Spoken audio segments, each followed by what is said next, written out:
Harley Ford coupe, she had a racing cam and a supercharged. Look out, buddy, hot rod at large. She's a hot rod. She's a hot rod. She's my hot rod, baby. I love her still. Big Georgia Carguy, WJOB AM 1230, the voice of the Calumet region. I'm here in my showroom at Unlimited Service Automotive on the corner of Ridge Road and Burnham Avenue, so you and I can talk tires. This is a nice new tire. Isn't that a nice new tire? See the sticker on it? That means it's a new tire. Is it new? Let's find out.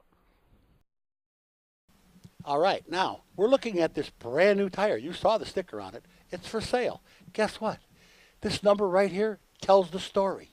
This is the number that makes a liar out of the tire salesman. 2707. What does that mean? That tire was made in the 27th week of 2007. That tire is 7 years old. But it's got a brand new sticker on it. And guess what? They're going to sell it to you to put on your car. Can you believe that? Well, you better start believing it. You better learn to look at this number.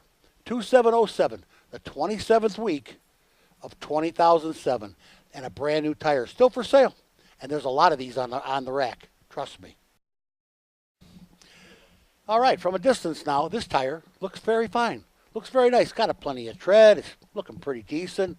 It's not that old, right?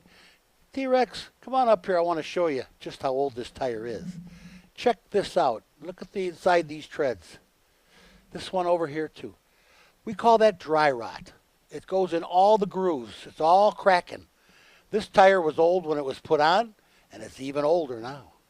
This is how I tell people you need a set of tires, and they say to me, "Oh, George, I just bought these tires 4 years ago." Just because you bought them 4 years ago doesn't mean they were made 4 years ago. As you saw on the last tire I showed you that was made 7 years ago and still has a brand new sticker on it. And on that you can listen. Now I'm going to tell you, there are several reasons I sell people new tires. First and foremost, alignment. This is caused by an alignment condition. Generally a toe-in condition or a camber condition. Has to be aligned. If I'm going to put new tires on this, I am not going to put tires on it if you don't go for an alignment. Or if I don't send it for an alignment. This tire has been worn simply because of a misalignment of the wheels. How does a misalignment of the wheels come about? It's not your fault. You didn't do anything wrong. You hit a pothole. You hit a railroad track. They're terrible. Our infrastructure is not good, and that causes misalignment. Misalignment causes tire wear, and these tires are not cheap. You could pay $150 to $160 a tire anymore for the new cars. So you want to keep things in alignment. You want to at least check your alignment to keep this wear from happening, because this one is all worn off on one edge, which I believe on this tire was the inside edge.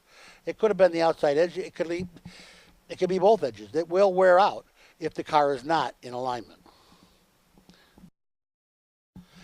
You'll see this tire. This is a classic. This is worn out on this edge and this edge, but not necessarily in the middle. There's a reason for that. That's underinflation. If you don't keep enough air in your tires, and here at Unlimited Service Automotive in Lansing on Ridge and Burnham, we put nitrogen in our customers' tires on request, which will always keep them at the same PSI or same pressure. You never have to mess with them again.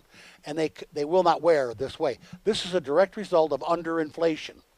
Had this tire been worn only in the center and not the edges, that would be overinflation. That means that it looked low, so Junior pumped the tire up. It doesn't necessarily need air if it looks low. Put a gauge on it, check it yourself.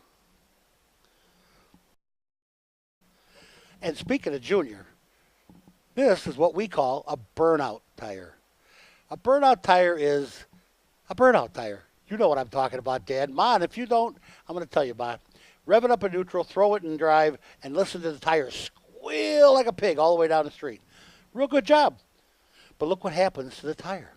This is completely burned across all the... It stinks. This is so bad. It stinks like burning rubber. And it's been off the car for how long?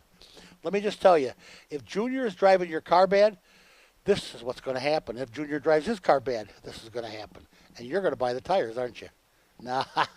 If I saw a tire like this, I would say, no tires for you, Junior. So in conclusion, I think we'll go back to where we started. And I want to tell you, new tire, right? No, wrong. check your IDOT numbers, or your DOT, not IDOT, DOT, DOT, Department of Transportation. I say IDOT because we're Indiana, Illinois, it's IDOT here. The DOT numbers, Department of Transportation, is a federal number, and it has to be stamped on every tire as to when it's made. And the code is easy to break. You call me with that DOT number, and I'll tell you, or you can figure it out yourself. This one was 2707, the 27th week of 2007. So when this guy buys this tire, which I'm not going to sell, I just happen to have this one. This is not going anywhere. It's 7 years old already. When it's on the car, it will dry rot and crack and wear out prematurely faster than you can imagine. Tires are one of our biggest repair expenses in this business, outside of putting in engines and transits. But the tires are something that wear out, and you have to put sometimes 2 and 3 sets of tires on a car for the length that you have it and the miles you put on it. Don't buy tires that are already shot or half shot or older than your car.